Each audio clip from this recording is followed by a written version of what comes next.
Allez, on va voir un exemple de raisonnement par récurrence, mais dans un contexte où on ne vous parle pas de suite, et ça sera l'occasion de constater que l'hérédité n'est pas suffisante dans un raisonnement par récurrence. Je vous ai rappelé dans l'encadré en haut le résumé essentiel de ma vidéo précédente.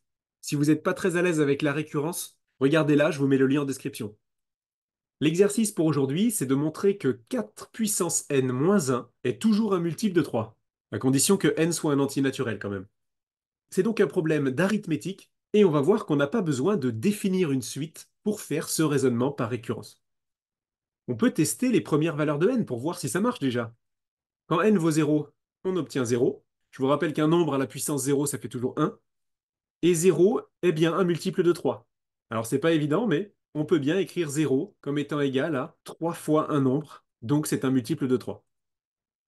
Ensuite, quand n vaut 1, on obtient 3 qui est bien un multiple de 3. Et ça a l'air de bien marcher par la suite. On obtient systématiquement un résultat multiple de 3. Mais évidemment, on ne va pas tester toutes les valeurs de n possibles. Il y en a une infinité. C'est plutôt le raisonnement par récurrence qu'on va faire maintenant qui va nous démontrer que c'est toujours vrai. Alors on n'a pas tout à fait perdu notre temps parce qu'on vient de faire quand même l'initialisation. On a montré que la propriété est vraie au rang 0 qui est notre rang de départ. La propriété qu'on veut démontrer de manière générale, c'est notre encadré bleu. Et on a besoin de la transcrire en langage mathématique. Un multiple de 3, ça peut s'écrire k fois 3, avec k qui est un nombre entier, positif ou négatif, donc un entier relatif, dans l'ensemble grand Z.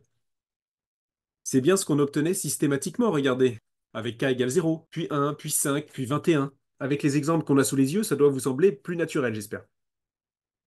Maintenant, il faut démontrer l'hérédité de cette propriété. C'est un peu toujours la même méthode. On part de P de n et on veut arriver à P de n plus 1. C'est ce que je rappelle dans l'encadré en haut. Donc on réécrit P de n en haut. Il suffit de remplacer tous les n par n plus 1 pour obtenir la propriété au rang n plus 1. Et attention, à la fin, je dois arriver sur un multiple de 3, mais ce n'est pas forcément le même multiple de 3 qu'au départ. Donc j'ai mis k', qui sera toujours un entier relatif, mais pas forcément le même que k. On a laissé de la place au milieu, c'est parti pour l'hérédité. Ici, notre tâche principale, ce sera de transformer 4 puissance n en 4 puissance n plus 1. Comment on va faire ça? C'est un réflexe qu'il faut avoir avec les puissances. On va multiplier par 4 à un moment donné. Ce sera l'étape clé.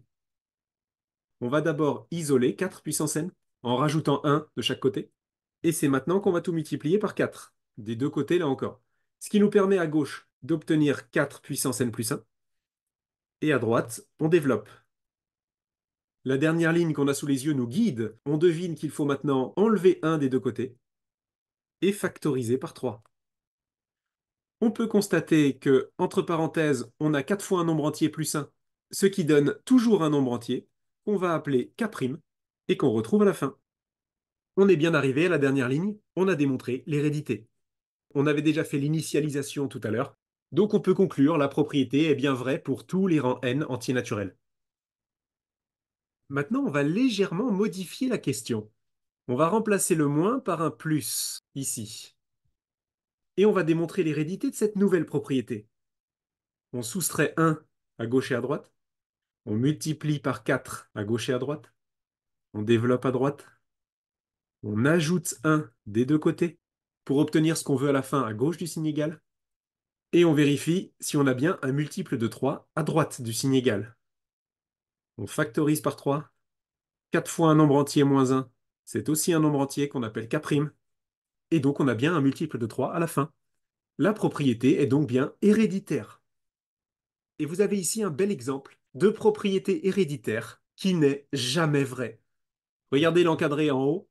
L'hérédité ne suffit pas. Le raisonnement par récurrence nécessite toujours une initialisation. Et si vous essayez de faire l'initialisation pour cette nouvelle propriété avec un plus, vous n'y arriverez pas. Parce qu'au rang 0, on obtient 2, qui n'est pas un multiple de 3. Et en fait, si on teste les rangs suivants, on s'aperçoit que la propriété n'est jamais vraie. On n'a jamais un multiple de 3.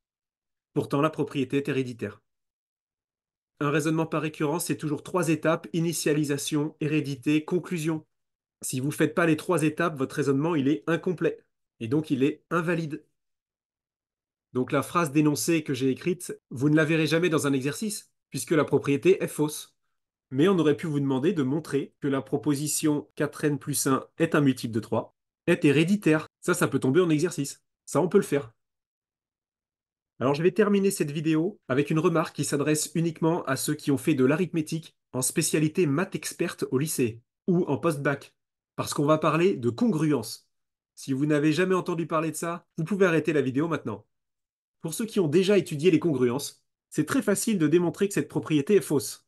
On part de 4 qui est congru à 1 modulo 3. Donc 4 puissance n est congru à 1 puissance n modulo 3, c'est-à-dire 1 modulo 3.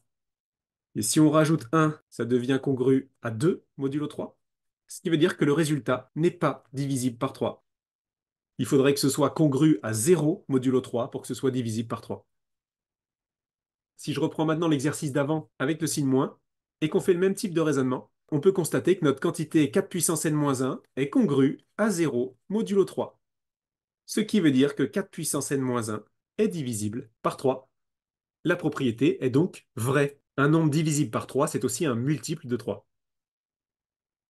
Bon, ça c'était le petit bonus pour ceux qui ont déjà manipulé des congruences. Ça permet finalement de démontrer ce genre de propriété plus facilement qu'en faisant un raisonnement par récurrence.